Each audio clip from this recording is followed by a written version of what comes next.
Skola, hrista, flokka. Það mjög mikilvægt að við flokkum plastumbúðir því að plastið eyðist ekki út í náttúrunni og við viljum ekki hafa það fjúkandi út fallega landið okkar.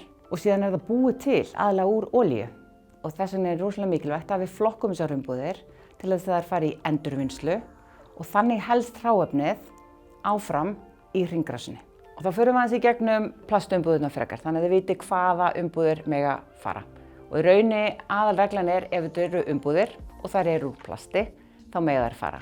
Sumar umbúðir fara í efnislega endurvinnslu en aðrar eru í rauninni ekki efnislega endurvinnanlegar og fara þau í orkuvinnslu en flokkið þær samt með plastinu. Ef þetta eru umbúðir og þær eru úr plasti, þá mega þær fara með plastinu. Sumar umbúðir eru flóknari en aðrar og fólk ekki alveg viss hvort það megi flokka það með. Sem dæmi umbúðir þá má nefna skvísurnar. Skvísurnar eru úr plasti og þar má flokka með plasti. Jógúrtdósir og skýrdósir eru úr margs konar mismunandi plasti. Það mikilvægasta að skola. Umbúðirnar þurfa að vera hreinar. Því óhreinar umbúðir eru rusl en hreinar umbúðir eru endurvinnslurhráefni. Skola, hrista, flokka. Fleiri umbúðir það eru eins og þessir svona bakkar en það er að gera að láta fara svolítið lítið fyrir þessu. Sumt plast lítur út eins og málmur en ef að þið kristið það og það opnast aftur þá flokkast það með plasti.